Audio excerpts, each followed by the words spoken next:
오늘의 주제는 조건부 서식입니다. 요 도구입니다. 다는 설명해드리기 어렵고 많이들 사용하시는 부분에 대해서 함께 나눠보도록 하겠습니다. 이런 테이블이 있습니다. 과 열이 이렇게 여러 가지 있지만 한 열로 쭉 밑으로 있을 수도 있고 뭐 한 행으로 있을 수도 있고 그건 관계없어요. 어떻게 생겼든 간에 문제는 이 테이블 안에 막 중복된 데이터들이 무작위로 이렇게 불규칙하게 있을 수도 있고 중복되지 않은 데이터도 있습니다. 근데 이제 이게 중복된 것만 어떻게 표시를 하고 싶어요. 표시를 하고 싶은데 어떤 방법이 있겠나. 이거는 몇 개 안 되니까 하나하나 이렇게 할 수도 있겠지만 이 수천 개라고 생각을 해보세요. 그걸 어떻게 하겠습니까? 그건 어렵겠죠. 바로 들어갑니다.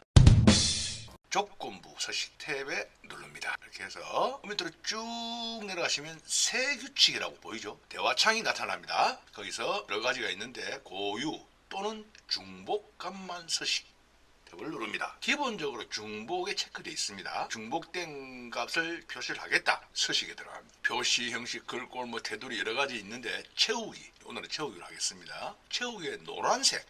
색깔만 하는 걸 해서 글꼴을 들어갑니다. 기본적으로 자동으로 되어 있습니다. 까만색이죠. 빨간색으로 지정해 줍니다. 이렇게 확인합니다. 그러면 아까 그 대화창에서 이렇게 중복된 값을 이렇게 표시하겠니? 확인창이 뜹니다. 확인해 주시면 이런 결과가 나타납니다.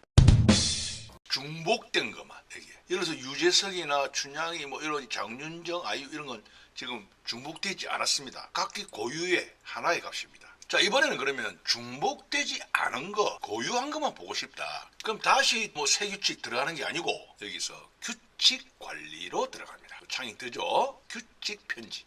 규칙 편집 탭을 누르면 아까 처음에 우리가 대화창에서 지정의 내용이 나옵니다. 중복에서 고유를 눌러주고 이게 색깔이 마음에 안 든다. 안 들 수도 있잖아요. 다시 서식 탭을 누릅니다. 그래서 그냥 글꼴색을 빨갛게 하되 채우기를 노란색이 아니고 하늘색으로 해볼까? 고르기 나름이죠. 이렇게 나름이고 확인합니다. 이렇게 되겠죠. 고유에 확인합니다. 또 이렇게 하겠느냐?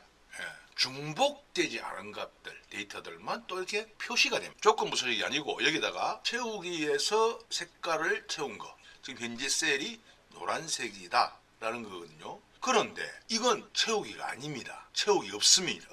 채우기 없어요. 이건 색깔로 인정하지 않습니다. 참고 정리를 하자면 조건부 서식에서 이렇게 지정된 색깔이나 색상으로 인식하지 않습니다. 그래서 어떤 경우에 자동 필터 같은 것도 이제 하게 되는데 조건부 서식은 색상으로 인식하지 않기 때문에 그런 부분이 있습니다만 그야말로 서식입니다. 서식. 보기에만 그렇게 보인다는 얘기죠. 서식. 보이기에는 이런 글꼴 색이지만 사실은 아니다. 색상이 아니다는 얘기입니다.